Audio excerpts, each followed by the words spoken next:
lunch. Hello. Hi, Jenny. Hi, Dad. I've got some information I wanted to pass along.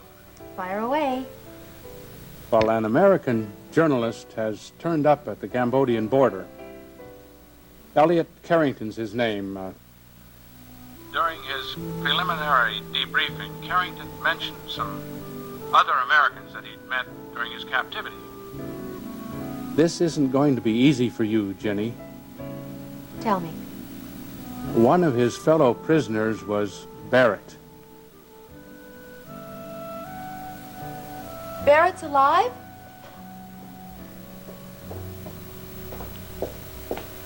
No, it doesn't mean that.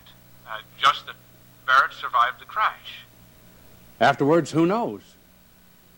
I would have waited for a more complete picture before telling you. But you were talking about starting a new life. I thought you'd want to know. The old one might not be over yet. Jenny? Yes, Dad. I'm here. Can you let me know for sure? I need to find out as soon as possible. Of course. I'll try to talk to this man Carrington myself. I'll find out where he's being debriefed, and I'll make absolutely certain what he knows. Yes. And I'll get back to you as soon as I can. Thank you. Meanwhile, now you take it easy, all right? Yes. Thank you, Dad. Don't count on anything, for sure.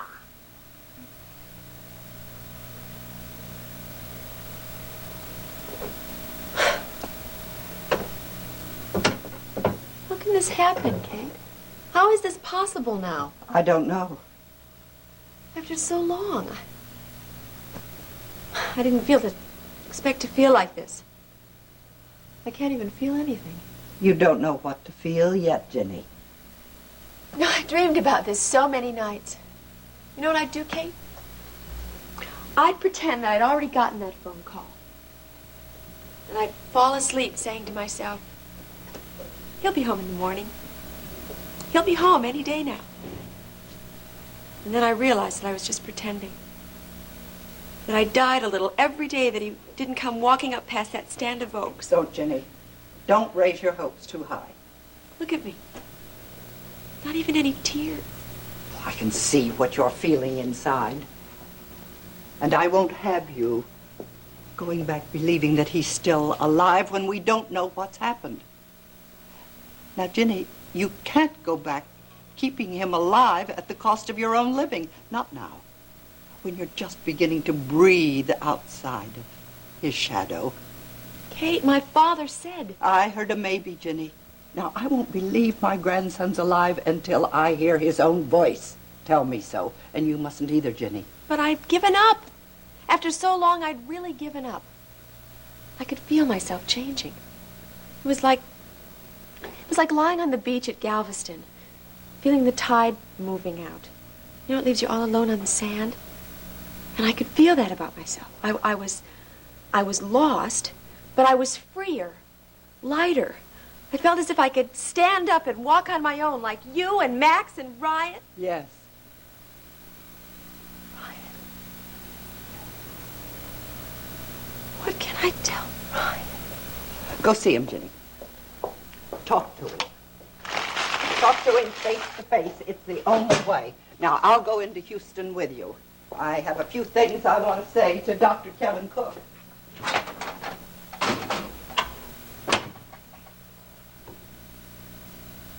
Talk to him. And say what? What can I possibly tell him? Well, if you're expecting any old-time country wisdom from me, I've just flat run out, Jenny. If Barrett is alive, you'll just have to tell Ryan the truth, that's all. And what is true? How do I know what the truth is? The truth is what it always was, Jenny. The truth is when you sit very, very still, listening to that voice inside you. You'll find the truth in this, Jenny. You just have to listen.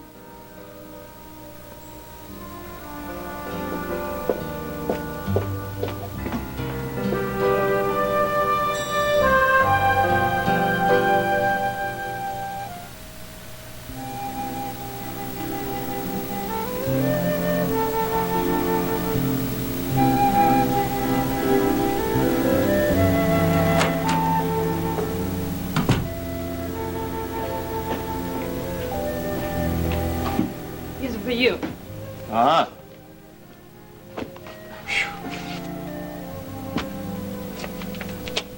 You know, if I squint, you look just like Alex. Like you were born to sit at this desk. Me? No, I'm just a simple public servant playing tycoon. Ah, admit it, Ryan. You enjoy this. Well, it's kind of nice starting off at the top, even though I am only pinch hitting for Uncle Alex. Well, then tell me, since you like it so well here, why have you fought it all these years? Ryan, you've got talents. World Oil needs you. Why has it taken 10 years to get you in here? Oh, I don't know. Poor sense of direction, I guess. Always pointed me towards wars and revolutions. Anyway, I never really enjoyed sitting still. And now? Well, I admit it. I like it here. Enough to stay on.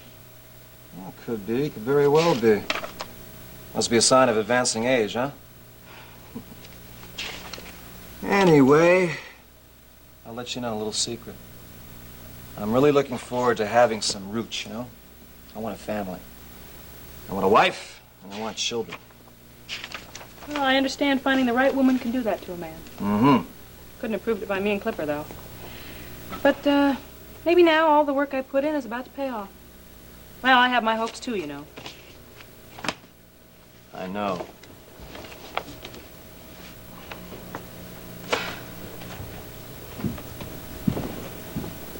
Ryan, can't you just try to let up on Clipper a little? He's trying. He really is. Oh, really? What is he trying?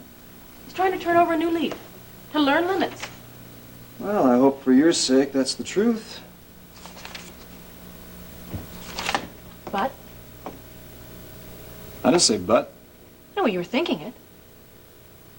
Well, consider it unthought, okay? By the way, did Yasmin come by with those annulment papers I gave her?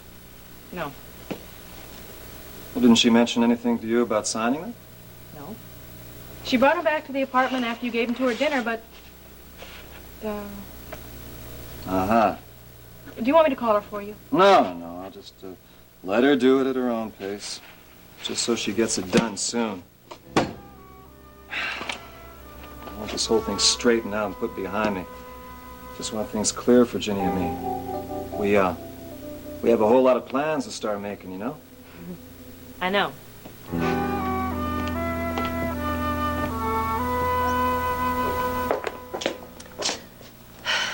Isn't it school, honey? Your Uncle Jeb's in the Army, remember? This is a picture of Fort Helm. That's where he's going to basic training. Oh, yeah. Is that where Daddy was in training, Mom?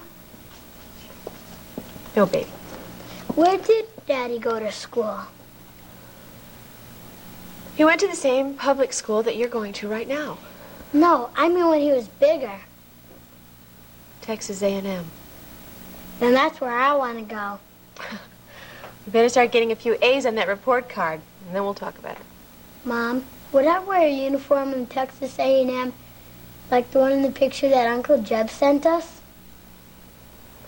Not unless you were in the Corps, like your father. Would it be the same uniform as Daddy's? No. Your daddy was a captain. Could I see a picture of him? Do you have a picture of Daddy in his uniform? Yes. It's, packed away in my bedroom closet. Would you like to see it? Yes, ma'am. Daddy and Uncle Jeb on my wall, side by side. Hey, what's that for? Because I love you. Oh, can I see the picture now, Mom? Steve, your mother and I are going to drive into Houston. She'll get you the picture when we come back. Okay. All right, now listen, you take real good care of Dawn while we're gone, all right? Yes, ma'am. And make sure that Dawn gets everything she needs. Sure. After all, I'm almost grown now. I'll go see if she needs anything.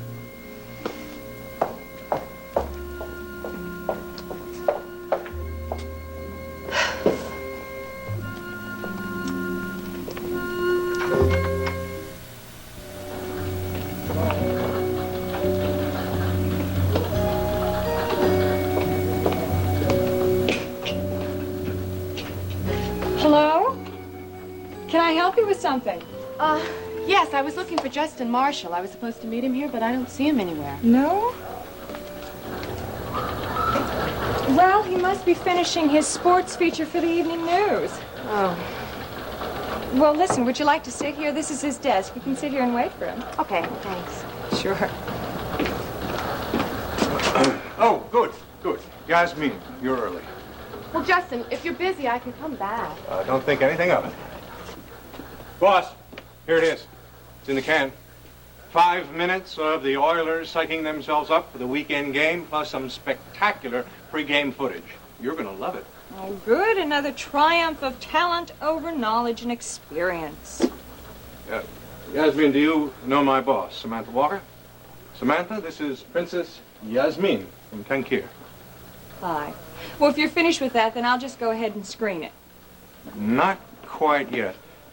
Yasmin, do you know what this is? This is called a videotape cassette. It's made on a video camera.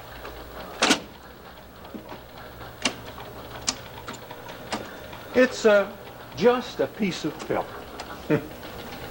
Oh.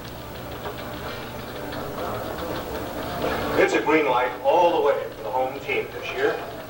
You hear the Oilers say it, no more of that fumbling and falling around that characterized so many of their pre-season scrimmages. The Oilers fans are going to love that opening. Acquisition of Kenny State. Fired from the Oakland Raiders. Just a simple piece of equipment. Anybody can operate it. Yasmin, I just wanted to show you what a video cassette was, so that if things turn out, you can help me locate a particular cassette, one that I think would be very important to the both of us. Locate? Where? Why? I think that there is a cassette, a tape, just like the one that I showed you, that records conversations between the men that killed your father. Are you saying I can actually see the assassins? Yes, and recognize who they were. Justin, where is this tape? I think that it was recorded on a videotape machine at the top of the World Front. What? And I think it's still there in Clipper Curtis's office. Until recently, Curtis recorded everything that happened at the club so that his boss, Alexander Wheeler, could use it for his own purpose. Then Clipper Curtis does know who killed my father? Yes. And I think that he's using that information for his own profit. Just. I think he was blackmailing Colonel Hassan.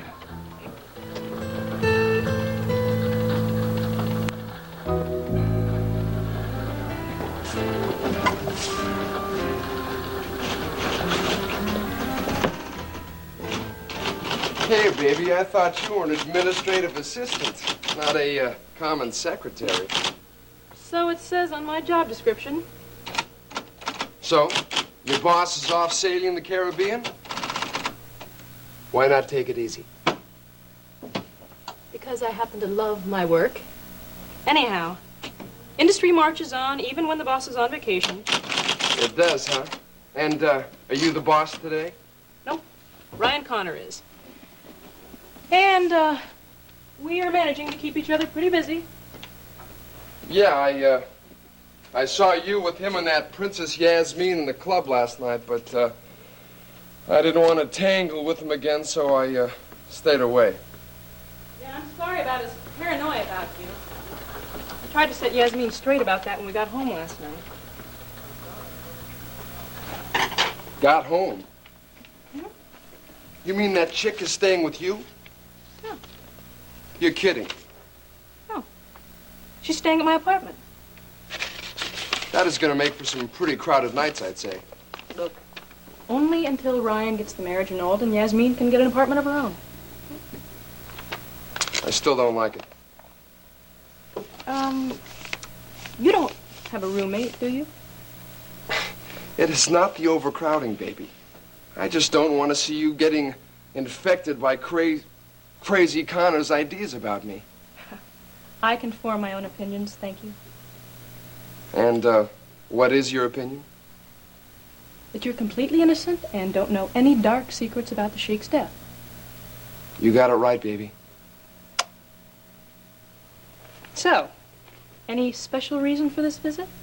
Since, when does a fiancé need a special reason to visit his honey?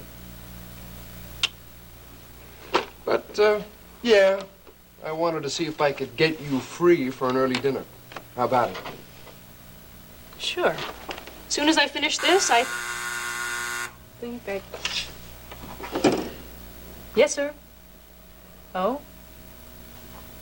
Oh, okay. Sure. No, there's no problem. Sorry. Looks like we're going to be working late tonight. Hey, you don't have to say yes to him.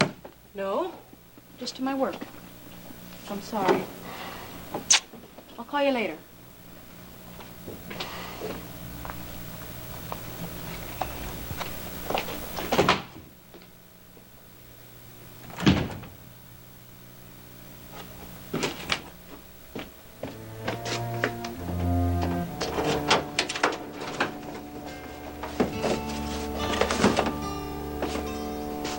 Still safe. Sure don't like this being next door to Connor. Well, what could be safer? If they search any place, it'll be my office, not Alex's.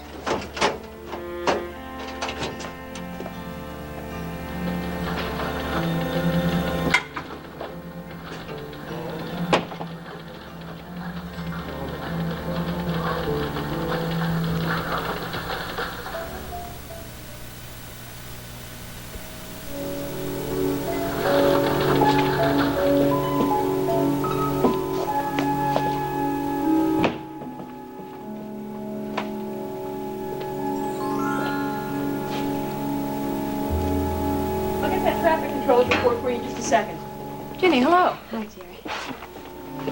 You can take your time finding that report, Terry. You can wait, because I have a very important person visiting. Hi. May I see you for a few minutes, Ryan? Sure. No calls, huh? Why are you so formal?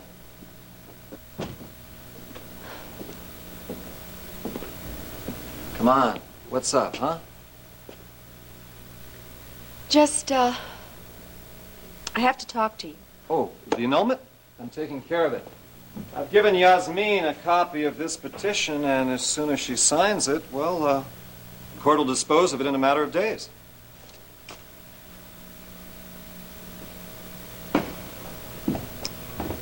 Look, Ginny, now I don't want you getting upset by this anymore.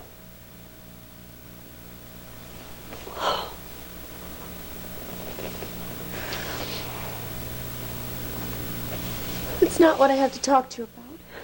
What is it? Is someone ill?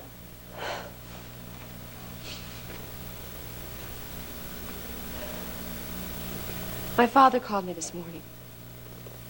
He'd heard of a foreign correspondent who escaped from a prison camp near Cambodia. Go on. The man claims he saw Barrett alive at the prison over there. Barrett. What am I going to do?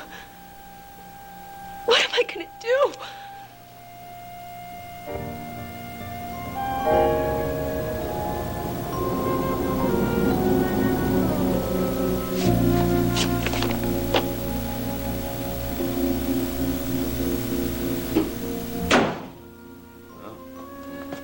Your trip home that bad?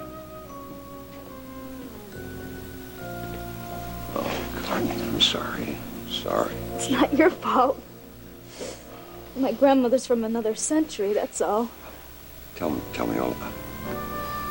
Oh, well, she accused me of forgetting about my own family. And to the values she and Daddy taught me. And being a stranger to her and the way I was raised. I'm sure she's just concerned for you. She wasn't fair. I love her, Kevin, but it's wrong for her to judge me that way or to judge you. It doesn't matter. I don't need her or anyone else's approval, not as long as I have you. Well, Courtney, you have no idea how I hate seeing you hurt this way. knowing it's my fault. It's not a question of fault. We love each other. Did you ask Stryker about my staying on in the surgical program? We never got that far.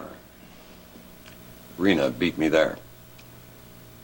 She said if I so much as mention your name to Stryker, she'll tell him everything. About the motel? Yes. And she will. All right, then. I'll leave the hospital. I'll let her win all the little points she wants. As long as I have you. Kevin, you said after the divorce we could get married. But until then, we can still be together.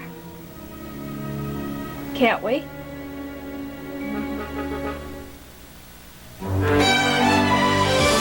And now, the next part of Texas.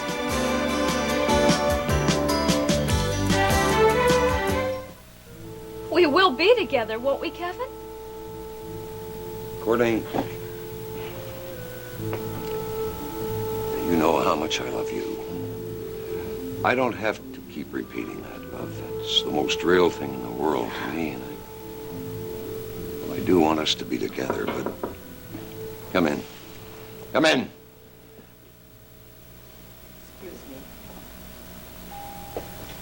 Dr. Kevin Cook. Mrs. Marshall? Yes. Catherine Marshall. This child's grandmother. I'm not a child, Grandma. This is what we went around and around about last night. I'm very glad to have this chance to see you, Doctor. It's my pleasure, Mrs. Marshall. And if working hours are over, I would like to speak with you. Grandma, I said I'm not a child. I don't need my future discussed by adults. It's obviously quite true that you're not a child, Courtney. If you were, it would be Justin or Max Decker who would be meeting with the doctor. Grandma, I will not have you embarrass Kevin this way. Are you embarrassed, Doctor? No, Mrs. Marshall. It's all right, Courtney. It is not all right. I think perhaps my talk with Dr. Cook would go better if we had no interruptions from you. How can you come in here? I ask you not to put your 2 cents worth in. Like that? Hold your tongue now, Courtney. Doctor, I don't suppose you have any objections to talking with me alone, do you? Of course not, Mrs. Marshall. Courtney, please.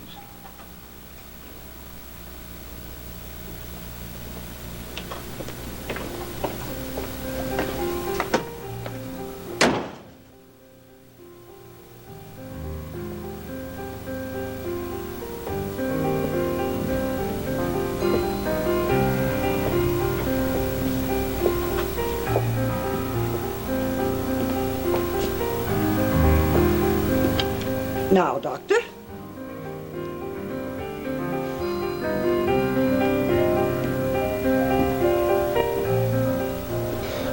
Justin, why are you filling Yasmin with this evil-minded gossip? It was her father, after all. She's not going to want to sit there and watch a tape. And that's with why somebody. she needs to know the truth, so she can do something about it. Fine, but there is no proof. Is that tape There is a actually tape, Yasmin, and we're going to find it. another wild goose chase? It's on my time, boss. Look, Ryan thinks the same thing that you do, that Clipper Curtis has been blackmailing Haseen. But you're saying something else. You're saying this has something to do with Ryan's uncle? Of course. Of course Wheeler was involved. Clipper Curtis doesn't have the brains to be in on this on his own. Ryan Connor can't make himself believe that good old Uncle Alex is what he really is. Guilty. Yasmin, are you willing to find the truth? Justin, I want justice for my father. I want death for his murderers. And yes, I'm willing to find out the truth.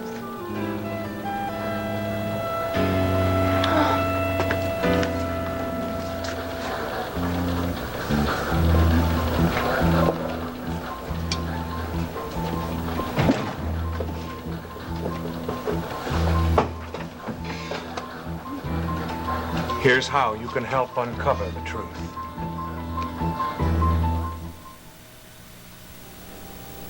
Yeah, that'll be great. Thanks, Kate. I owe you one, okay?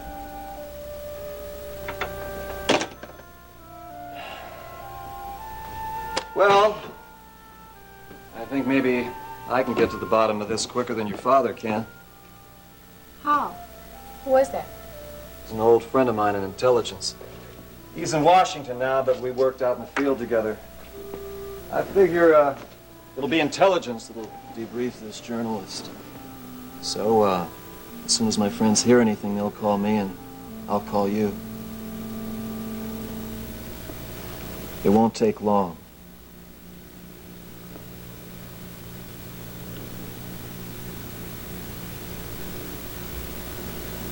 Ryan, can a man change a lot in 5 years?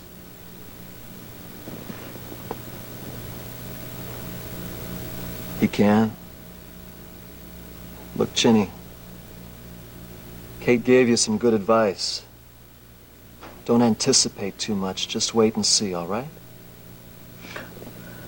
Oh, I'm an expert at waiting. I've practiced waiting for 5 long years. Why does it seem so much harder now? The next 5 hours or 5 days? I feel like I just don't have the strength to wait that little bit longer. Isn't it strange? Let me help you get through it. No! No. Thank you. Thank you for being so wonderful. So helpful and so understanding. But the next 5 hours or 5 days, I have to do it myself. No, you don't, Jenny.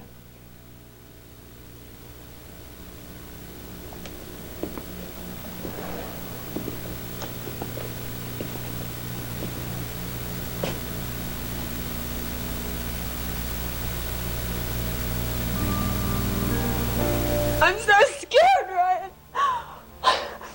You've been alone long enough, too long, huh? I don't know. Let's just go through this time together, all right? I don't know anything anymore. Nothing makes sense to me. Our future. Ginny.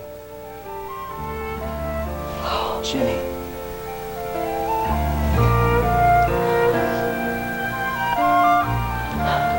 Yasmin, I've given this a great deal of thought. You're going to have to get very close to Clipper Curtis. Are you saying you want me to seduce Clipper Curtis? Well, no, not necessarily. I had given that some thought. I thought perhaps you could use your beauty to make him more careless. But that wouldn't work. He could possibly use you instead and not reveal any of his real business. Well, then what do you mean by getting close? Well, that's just the first step. Second step is to make a plan, something to trip him up while you're there to observe him. All right. What should I do? Just be friendly. Be there. I'll take care of the rest. Well, how will you find the tape? I'll make him show it. I'll flush it out. Yasmin, what do you think about this? What if I called Hassan in Tankir and told him that Clipper Curtis offered KVIK a tape of him for a price? Go on. How do you think that Hassan would react to that? Justin, if he's guilty, he'd have no choice. Hassan knows that if my people thought he was responsible for the death of my father, they'd strike him down. You mean the army is not on his side? No, not really. Apparently, this new government is having enough trouble protecting itself. They would get rid of Hassan in order to survive. Yes. Yes, that's how he would react. What do you think he would do? Well, I don't know. He certainly would be terrified. I suppose that he would call Clipper Curtis and offer to buy the tape at a higher price. Yeah. Yeah. Yes, I see. It's the middle of the night in 10Q right now, so I'll wait till tomorrow morning to make my telephone call. Yasmin, you must go see Clipper Curtis. Be in his office at 10:30 tomorrow morning. All right. But even if there is a tape, what if we can't find it? If you're there in his office tomorrow morning and the phone rings and it's from 10Q, you'll know there is a tape. Trust me. And we'll find that tape that links Wheeler and Curtis to the death of your father. Trust me. All right.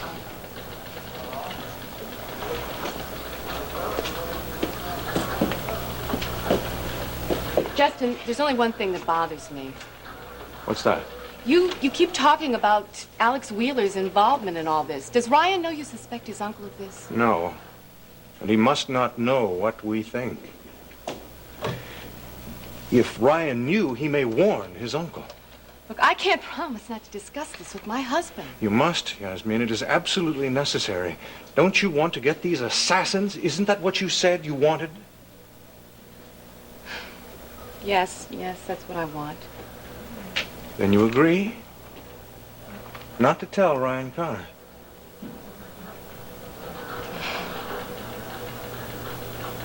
All right, I'll agree. I'll help you. No matter what we find. No matter what. But I still don't think that Alex Wheeler is involved in anything with my father. Well, we'll just have to see, won't we? Remember, 10:30 tomorrow morning.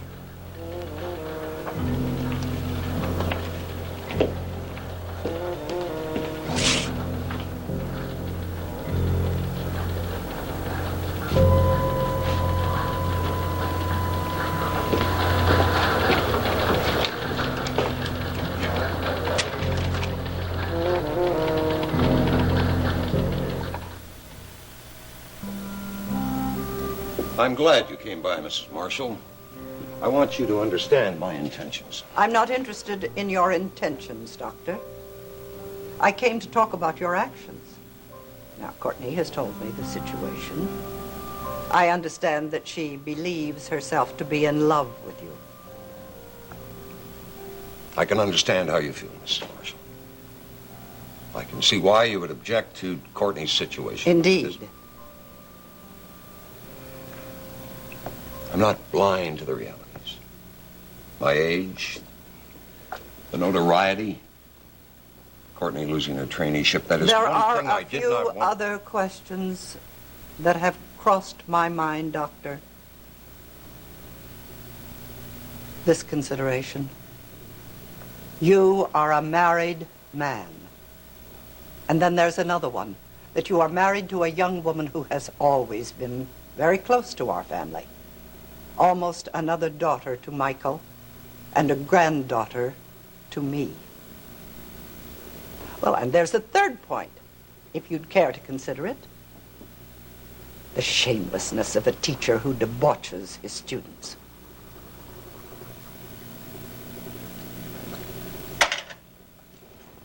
Mrs. Marshall, Rena has filed for divorce.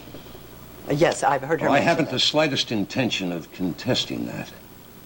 This has been brewing for a long time. Perhaps you know that. Yes, I regret that, Doctor. But that hardly justifies Well, your this may behavior. not be a justification, Mrs. Marshall, but it is a blessed reality. In a few months, I will be free. So the law says. But there is another chip that belongs on the table, Doctor, and it has nothing to do with man-made laws. Have you stopped to weigh the plain indecency and immorality that have been going on here? Or doesn't that count with the country club set? I never joined, Mrs. Marshall. Well, the professional set, then. It doesn't matter whose new morality we're talking about, Doctor. Courtney wasn't raised to it. Nor was I.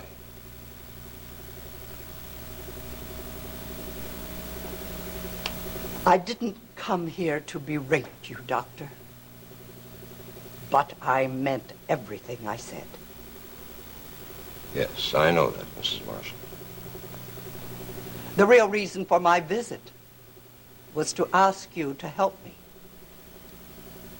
If you truly love Courtney, I want you to encourage her to come back home to the ranch in the time before your divorce from Rena becomes final. Now, whether you help me or not, I intend to try to get her to do just that. I have no intention of seeing my granddaughter living with a married man. I owe Michael's memory that decency. Mrs. Marshall, I think it is important that you understand my intentions. I intend to marry Courtney as soon as possible. That may be, Doctor. That may be the way this business ends up. But it's still not to my liking. I love her very much. I feel I would make her a good husband. This year? Next year? What about 15 years from now, Doctor? Have you really thought about the future? Courtney is very young. That's true. However, she is very mature for her age. Is she? I haven't noticed it lately. I know you probably feel like a very young man, Dr. Cook. But the plain truth is you're just about her father's age. Now, aging's not so bad. We all have to do it, don't we? And I think it's important for us to consider allowing Courtney to weigh questions like these. If you do love her, Doctor, don't you want to give her the time and the space to know her own mind out of the passion of the moment? I don't think she'll come home for my asking, but I think she might come home if you suggested it. Will you?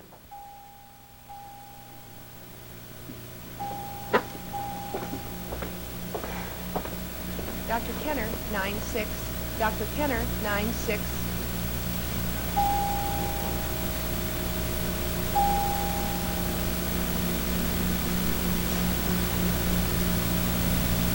What's the matter, Court? Hasn't Kevin got time for you?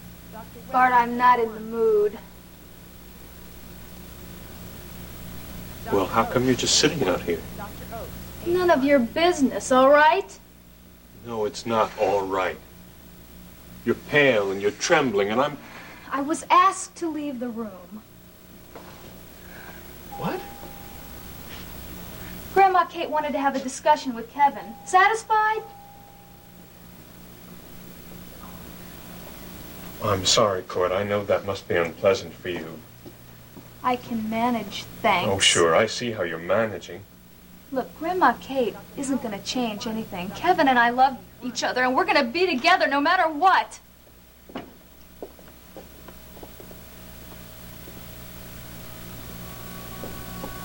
Dr. Melton, 9-6. Dr. Melton, 9. Courtney, may I talk to you, please?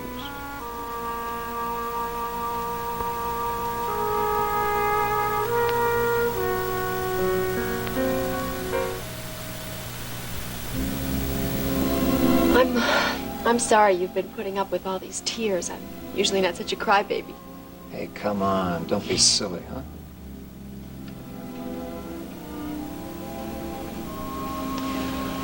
Well, I'd better be getting home before it gets dark. Oh, look, Chinny, don't go, stay and have dinner with me, all right? No. Thank you. I can't. Why can't you? Ryan, I'd like to have dinner with Great. you, but... I'd like it, you'd like it, let's do it. I'll tell you what. I'll order dinner from the Top of the World Club, all right? I really can't.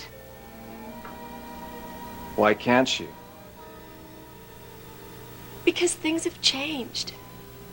Please don't make this any harder for me. If Barrett's still alive, then I'm still his wife. Have things changed that much? They haven't with me. I still love you. Ryan, don't.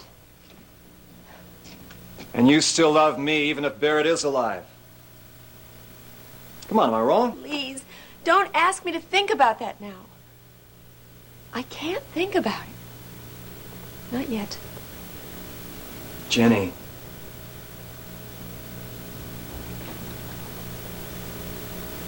I have to go. Goodbye. As soon as I hear, I'll call you.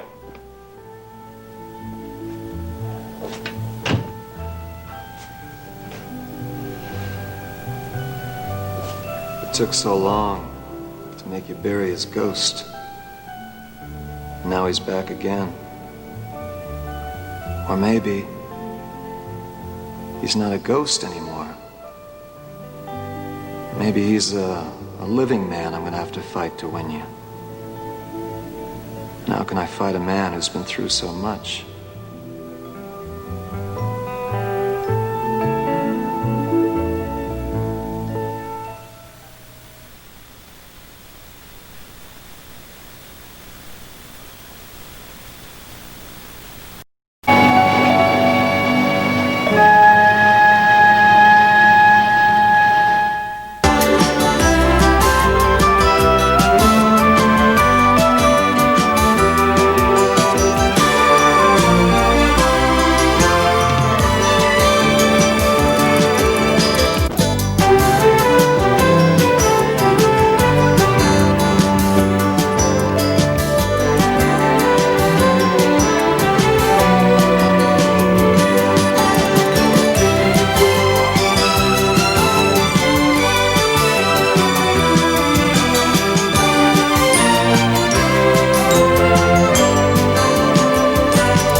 Join us each weekday at this time for the continuing story of Texas.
Beverly Mackenzie.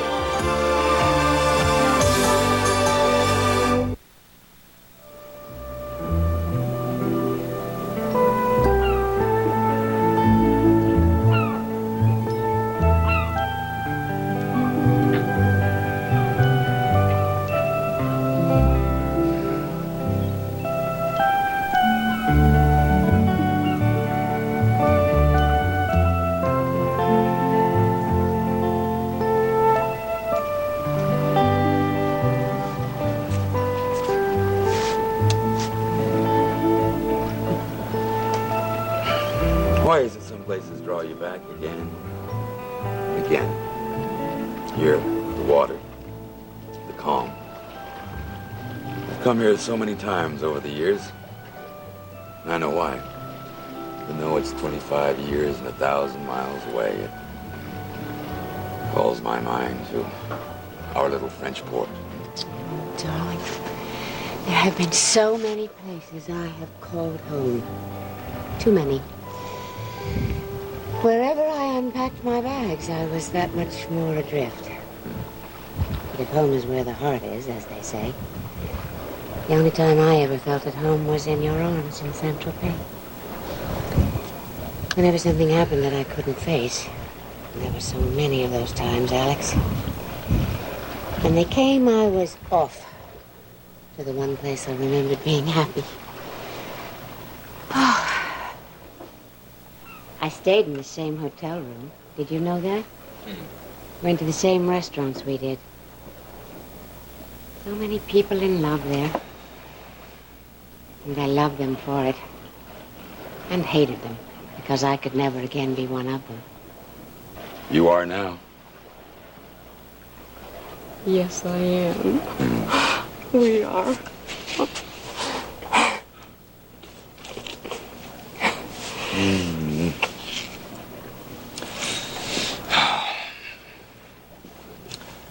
Strange. It's like being let out of a dark room. After being fed with your memories for so long, your life seems too large, too bright. Too blinding and too fast. And undeserved, perhaps. Everyone deserves to be happy, Iris. No matter what price you have to pay, and Lord knows we've paid that price. We've hurdled every obstacle. But we've won. Iris, we've won. Well, almost. There's still one thing, Alex. Of course, that can be fixed up very easily. We can go ashore. We'll get you a diamond to fit that hand, if we can find one equal to it. Then, why do we have to return? Why, today we can, Oh, phooey. That's no way to propose. Iris, will you marry me now?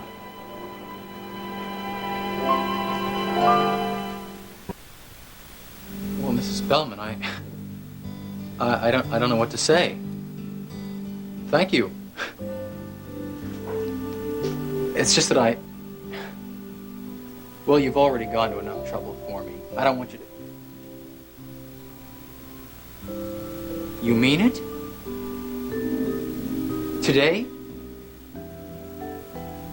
Now? Well, sure. I won't budge.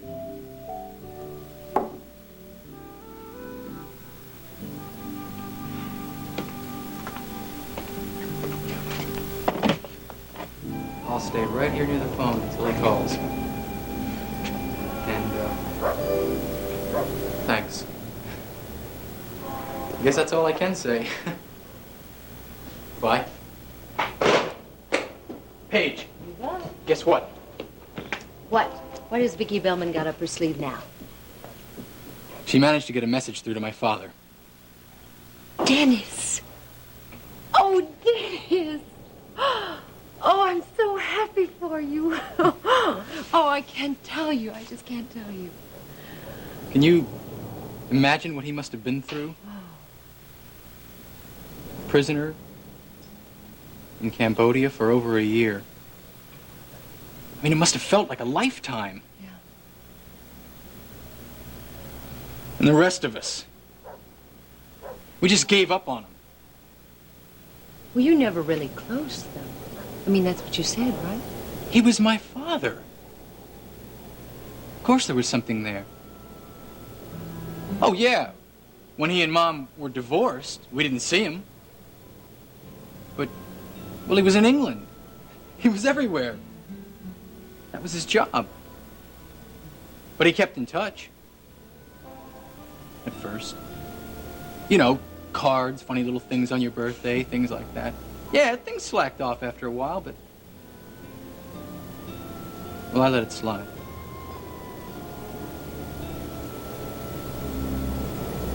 Guess I wasn't much of a son. Paige. You were a little kid. Maybe he wasn't such great shakes as a father. Don't say that. Not even if you're kidding. All right? Sorry.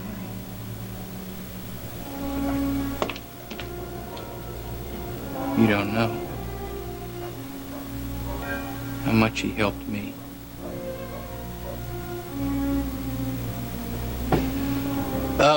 When I was a kid, I was sick. All the time. That's all I could think about. He did everything for me. He hired people to stay with me. He stayed with me himself for days, weeks when he wasn't on assignment.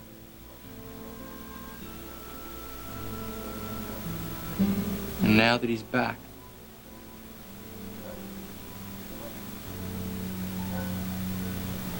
it's going to be different this time.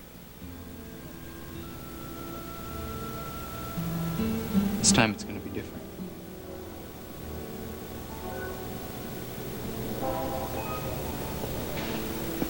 And you know what else? What? Mrs. Bellman, Vicky, she called him, and she gave him the number here, and he's gonna call me. Dennis, that's the call that you're waiting for? That's right. Dad. It sounds strange.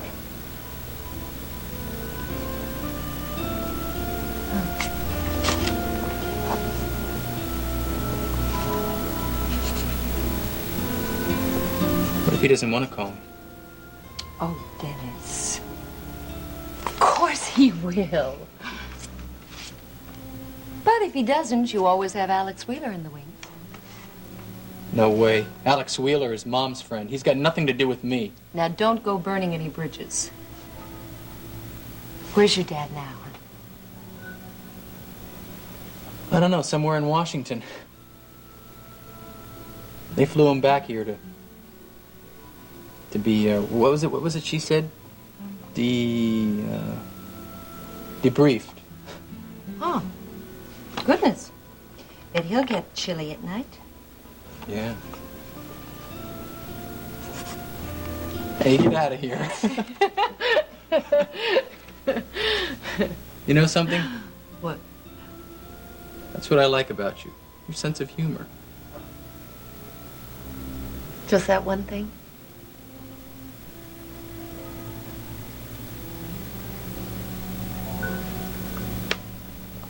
Well, don't let it fool you. You know what they say about clowns. The saddest people in the world.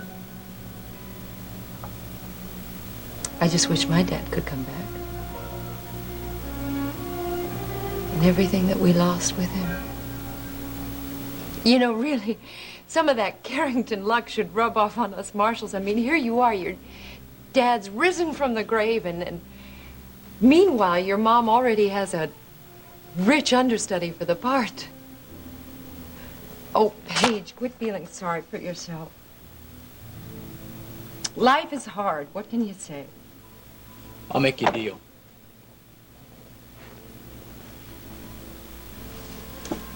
You can have Alex Wheeler for a surrogate father any day.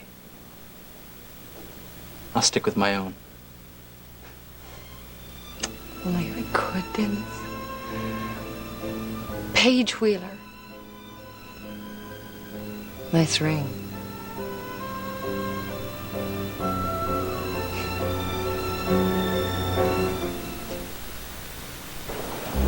Alex. I warn you, I won't take no for an answer.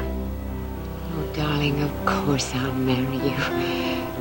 But please, not yet. Now, Alex, don't look like that. We promised ourselves we wouldn't rush things, didn't we? Yes, we did. Well, we have to wait just a little longer, just a little.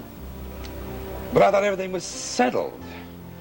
I mean, why do we have to torture each other like this? Don't you trust me? Well, of course I do. Yes, I do. Well, what then? You want a wedding with all the trimmings? Well, fine. I'll just fly everyone down here. No, darling, I don't care about all that. We have to wait because we have things to discuss, things we have to work out together. Then what? You're not. Oh, no. If you say Dennis, I swear I'll leap over the side. Oh, Alex, I don't think you know what my son means to me. For so long, I was unloved. A kind of outcast. After I lost you, Dennis was all I had to remind me of that I wasn't completely alone in the world. I haven't always been fair to him. I haven't always done what was right for him either, though I always meant to. This time, I want to go slowly and be sure, because believe me, Alex, what hurts Dennis will hurt us in the end. I won't fight you. But let's say Dennis keeps on despising me forever. What then? What kind of choice do you come to, Iris? That it's either him or me, but not both. No, it can't. It won't come to that. I'll tell him we're going to be married. I think that will make things better. I know it will. Oh, Alex, trust me, just a little longer. All right. Tell him. But do not ask permission. No ifs or maybes. Tell him. Because within a month, no more than 2, we're going to be married, no matter what. You understand? Yes. Yes, I promise. By then it will all be solved. But if not? It won't matter. Nothing, no one can keep us from marrying this fall. Okay. Let's have some breakfast.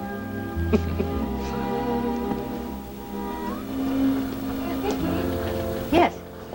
I was just curious. Did you ever find out about that foreign correspondent, the one you thought was Dennis Carrington's father? Yes, as a matter of fact, I did.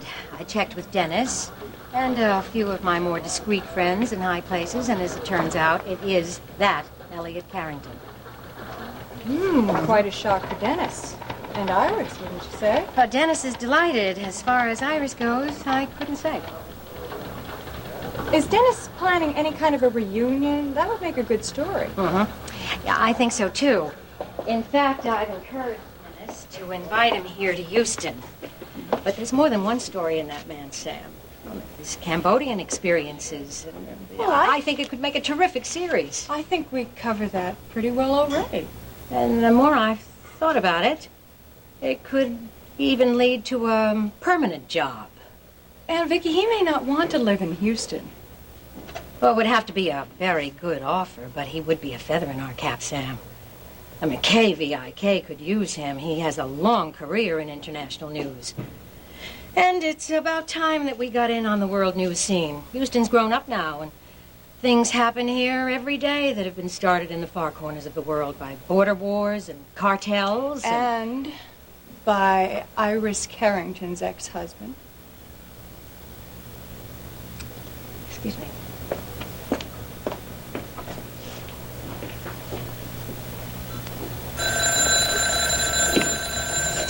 You're a pretty tough cookie. Yes, when she plans to use him as a wedge between Iris and Wheeler, to pass him off as Joe Globetrotter.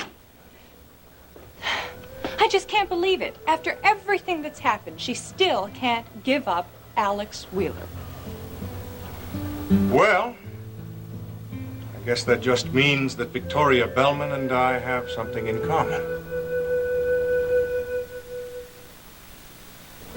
Cut the malarkey, Justin. Besides, I hear that your little project isn't doing so well. Oh, Sam, that's just an ugly rumor. It's completely unfounded. Oh, I got it from a pretty reliable source.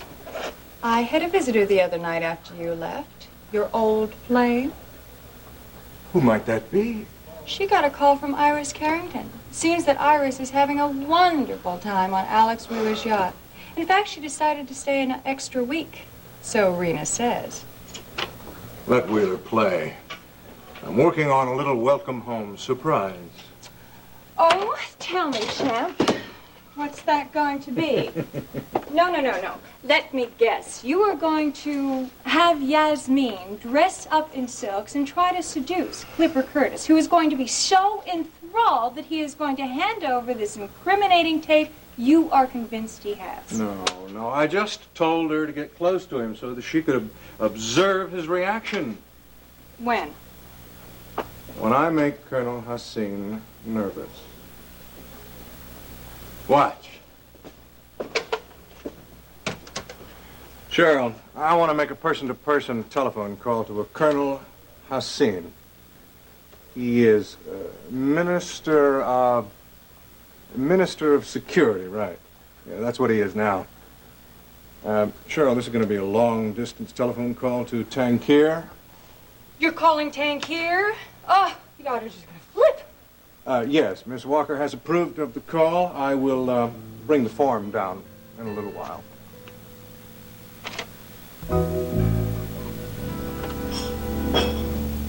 Kate?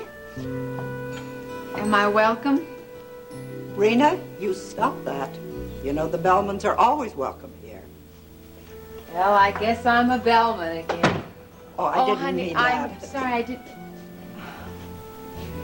Honey, I said some hard words the last time I saw you. Well, the words were true. I just didn't know it. And if they were hard, it's because of what my granddaughter did to you. I'm the one who ought to be apologizing to you. No. Come on, not another word about Courtney. Nobody but her and Kevin knew that she was scrambling around for my husband. Let's not have anything between us, okay? I'm so ashamed for that Now, girl. what did I just say? It's over with. It's like it happened to somebody else. I'm getting divorced and I'm swearing off men. Kevin and every single one of them, except Daddy, of course. Now, sit down. I'll heat the coffee. Kate, Daddy, well, me and Daddy were thinking about someplace quiet out here in Marshall County. And I'd like him to be near you all, so in case I'm not with him, he'd know that there was help around. Well, we'd love to have you here. Thank you, honey. Do you know of any place like that that might be for sale? Well, off the top of my head, I can think of just one.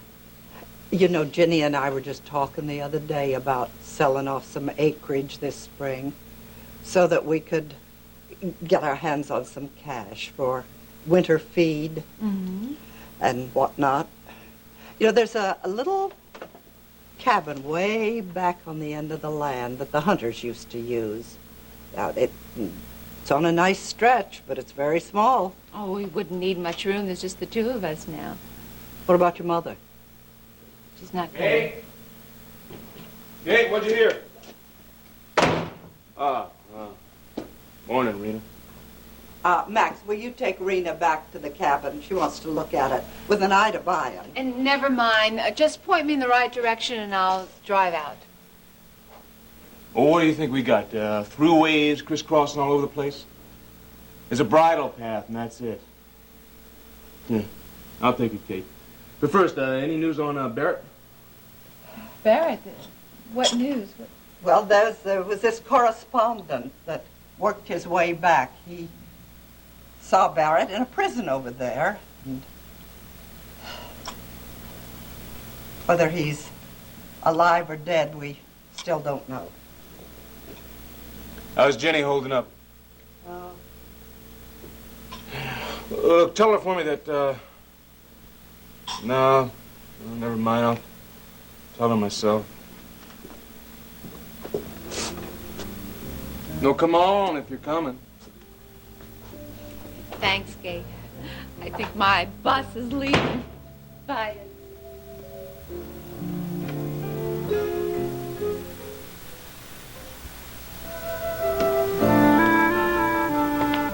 Penny for your thoughts. I was just... I don't know. Feeling a little guilty, I guess. It's just not fair. Me being this happy, excited about finding my father, and someone I care about is really hurting. Oh, Dennis. Oh.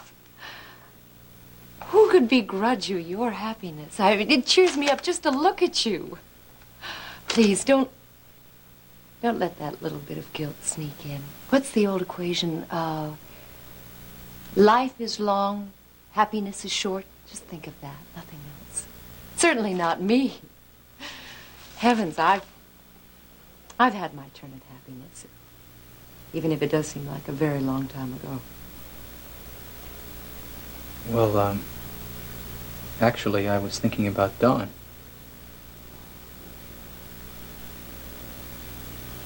Oh. Oh. Of course, what are my troubles compared to hers? No, I didn't mean it like that. No, it's true. It's true, Dennis. I'm a woman. Whether I like it or not, I stand on my own 2 feet. It's just that I need a shoulder to lean on every once in a while. But Dawn, Dawn's just a little girl. Full of little weaknesses and insecurities. Afraid of little faults. That you won't love her anymore. She needs your attention every minute, Dennis, or she'll just crumble. Yeah. Well, maybe I'd better give her a call, just, to let her know. She probably is wondering where I am right now anyway. Might miss your dad's call. If he's in questioning, he may just have a few minutes to make a phone call.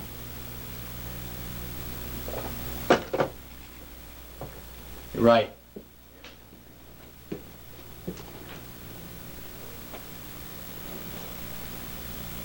But I don't think Dawn's gonna crumble.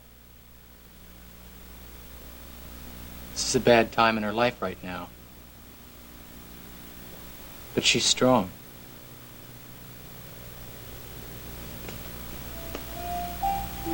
Yeah, well, it's a bad time in your life, too. Dennis, you are so tense. Oh, don't fret. I will be right here, Jane. Cage. Thanks. Want more coffee? No, thanks. My nerves are overtaxed already, Kate. Every time the phone rings, I want to scream or jump out of my skin. Why don't they call? Sit. Now, your father's doing everything he can. What'd Ryan say when you broke the news to him? A lot better than he had reason to. He didn't push or pull. He didn't even talk about things that might upset me. All he wanted was to help end the waiting. But it seems that his sources haven't had much luck finding the answers yet. Jenny, it's possible there are no answers. Maybe we know all we're going to know right now. That man saw Barrett. That's all. No, it can't happen. No. The rest of my life to feel the... I couldn't live with that, Kate. You can. You have so far. Wait. Listen. I don't hear anything.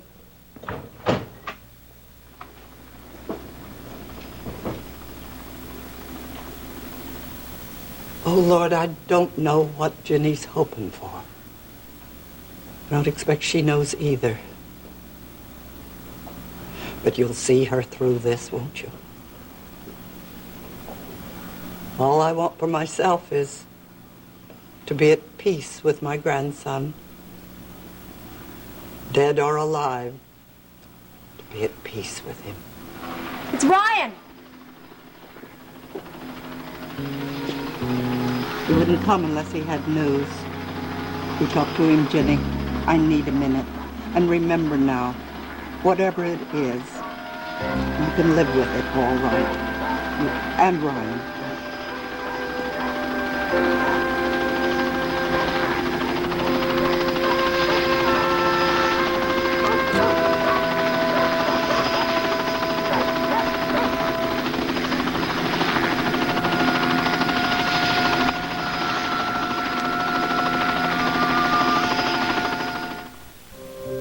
This is the Minister of Internal Security. Who's calling, please? Yes, sir. This is Justin Marshall. I'm calling from the Houston television station KVIK. Heard of us? Yes. I was interviewed on your news program shortly after the revolution. Oh, yes. Well, it's funny you should mention that because, once again, it happens that there is the issue that concerns the period of the changeover from the old government to the new government. You would like your information updated, is that correct? Well, not exactly, sir. You see, well, this is very embarrassing for me, you must understand. How shall I start? Well, we here at KVIK, we believe in good broadcasting practice to keep the lines of communication open, shall we say. I mean that when we here at KVIK hear accusations leveled at a certain public figure, we make it our business to respond to these charges, to let the public figure who has been accused, let him respond to these charges before they are ever aired, you understand? Charges? Accusations, you say? Yes, I'm afraid so, yes, sir. You see, we here at KVIK have been offered a videotape, which is alleged to be a rather damning record of a conversation in which you at the time were the tanker charge here in Houston. Now, it allegedly says that you plotted against the old sheik's life. Now, of course, true, I cannot vouch for the authenticity of these tapes, but we were offered a rather large sum by a person of very high standing in the community, someone who would have been there at the time that these tapes would have been recorded. And I think it is the Top of the World Club. That is absurd. That's ridiculous. Another part of the fanatic royalists, and I have no further comment to make.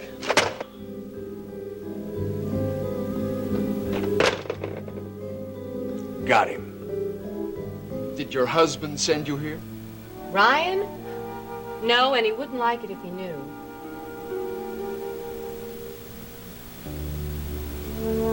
He still thinks you knew about the plot to assassinate my father. But I don't. Perry set me straight. She told me that you did tell the authorities everything that you knew. That's right. Everything. Whatever Connor thinks in that broken record of a mind of his, I held nothing back. I believe you. Look, I didn't come here to discuss Ryan either. In fact, our marriage is soon to be annulled. I came here, Mr. Curtis, because I need a job. Hey, whatever it takes to get you away from Connor's apron strings, huh? I'll tell you what. I mean, with your class, and not to mention looks, I mean, you'd make a dynamite hostess here at the club. Well, thank you, Mr. Curtis, but I must tell you, I've never worked before. I'll tell you everything you need to know over lunch. We'll order a couple of steaks in the kitchen and one of our superb wines and make ourselves comfy right here.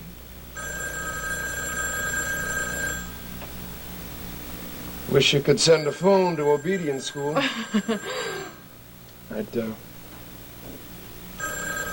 I'd better answer it. Clipper Curtis. Good afternoon, Curtis. Or, excuse me, it must still be morning in Houston. You're calling me from... Wait a minute. Yasmin, do me a favor, babe, and just step outside for a minute. Oh, of course. Business. But, don't go away.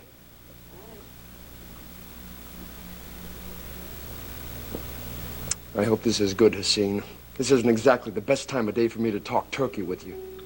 Don't worry, Curtis. I don't have too much time to spend on you. I must catch a plane for Houston. Houston? Well, on behalf of our fair city, to what do we owe this great honor? Well, Curtis, I have a few loose ends to tie up. You being one of them, or your tape, that is. And I'm prepared to purchase it from you for $1 million in American currency. Purchase it? For $1 million? Come on, Haseen. You know it's worth a hell of a lot more than a... Well, all right, sure. Bird in the hand is worth two in the bush. And, this baby's been in the bush for way too long. Very good, Curtis. I shall see you as soon as I get to Houston.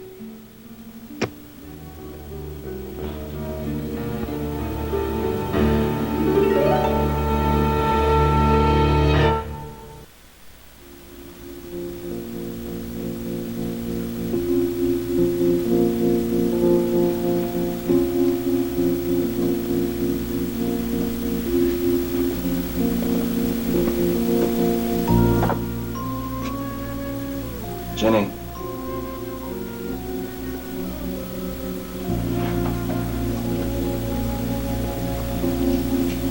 I'm afraid to ask.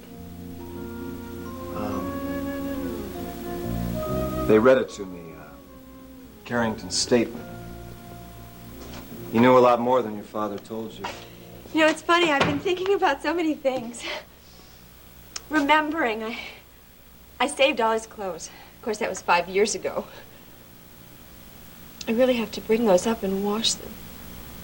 I used to do it once a week. That was in the first year. And then it was once a month. And then it kind of got packed away with all the spring cleaning. You know, the way that you go through old things and throw them out when you don't need them anymore in the house. But this year I didn't even touch them. I should have. Why didn't I? Please listen to me. And so many other things. So many things. What do you like to eat? I used to cook something for him. Oh, what was it? I can't seem to remember. Oh, and I don't think he liked the room the way I did it. I moved all the furniture around in the bedroom. It was just, I moved the bed. It was just too big. Not yet!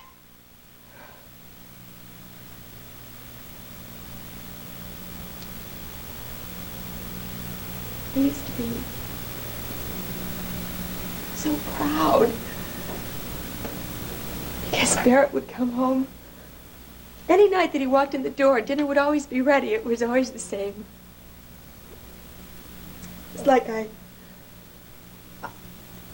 got his life ready, like an old coat. I'm not ready. Don't tell me. Go away. Come back tomorrow or next year. They were both in the same prisoner of war camp. Please. Now Barrett planned an escape. Carrington was the only one to escape. Stop it!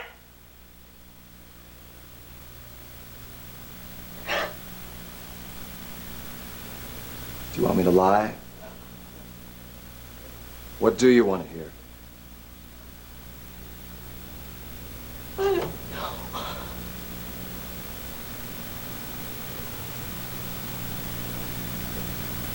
But not dead.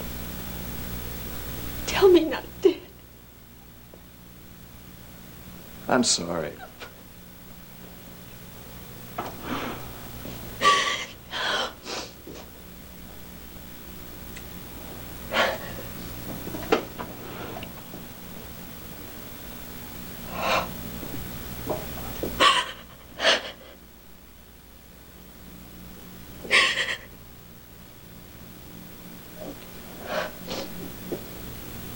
Well, we finally know now, don't we? Yes, ma'am. Thank you for bringing the news to us, Ryan. Knowing's better than waiting. Maybe. So you got this correspondence? Say so, did you? Yes, ma'am.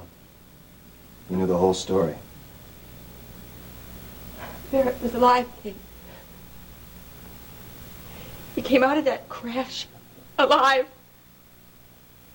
He went into that camp alive. A month ago, a group of prisoners tried to escape, Carrington said. Every one of them was shot. Only Carrington escaped. Barrett. Oh, Barrett. He was coming back to me. He didn't give up. After all that time, he died. He died coming home to me, Kate. He died. Ginny. Ginny, did you ever doubt he wanted you? Of course not.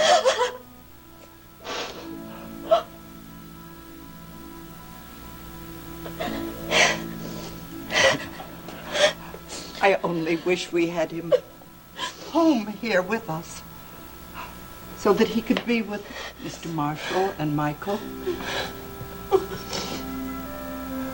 We could say goodbye to him by keeping him in our hearts. Oh, Jenny, it's the only welcome we can have for him. And the only goodbye. He waited so long for it. And so did we.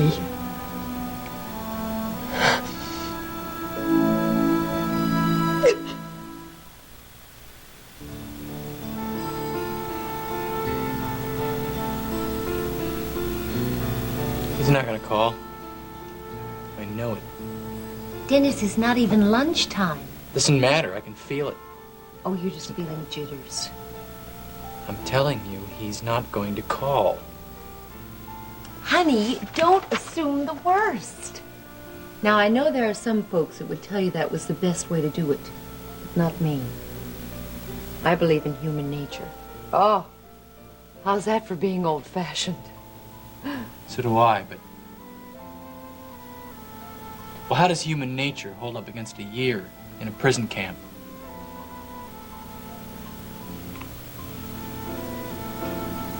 Of course. How foolish of me. He doesn't care about me. He never did. But you... Look, Dennis. Sight unseen, I still prefer Alex Wheeler as an all-purpose relative. But don't go kidding yourself. He cares. He doesn't care. How many times has he seen me in the last 10 years? Twice, maybe? You're just having an anxiety attack. Happens to the best of us. Just fasten your seatbelts, honey. It's going to be a long afternoon. I'm going to lunch. Stay here if you want. Keep the gallery open. I don't care. Take my work with me. And if the phone rings...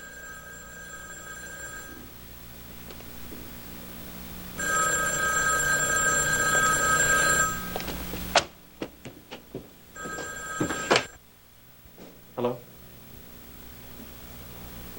Yes, this is Dennis Carrington. Please, put him on. Son? Dad? It's really you, isn't it? Yes. And, is it really you? Yeah. It's really me. You all right? Oh, never better. And you? Same. Dennis. Go ahead. Something's been bothering me, son. It sounds foolish, huh? I mean, here I am, back home, alive.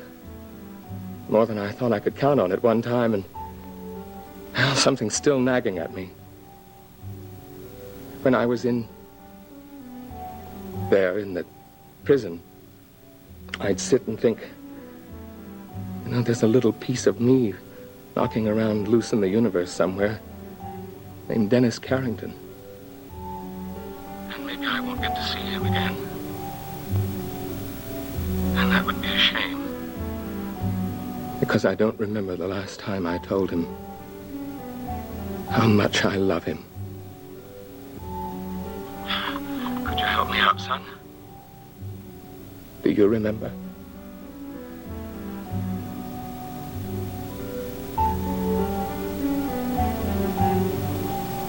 No. No, Dad, I don't.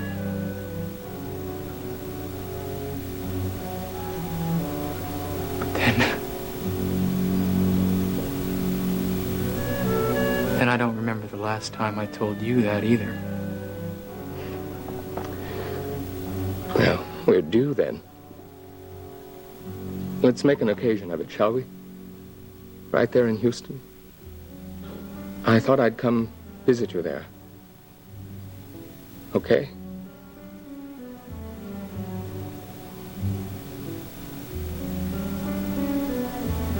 Okay. That'd be wonderful.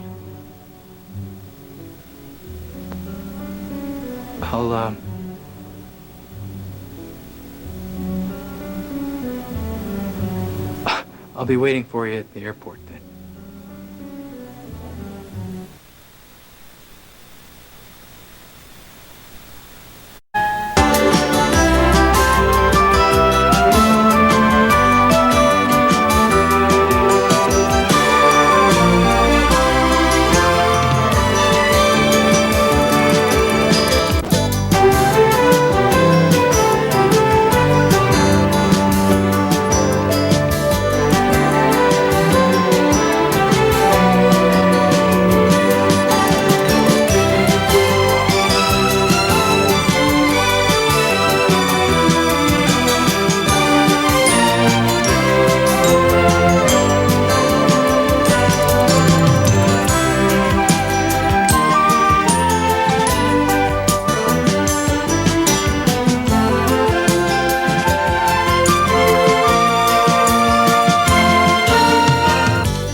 Join us each weekday at this time for the continuing story of Texas.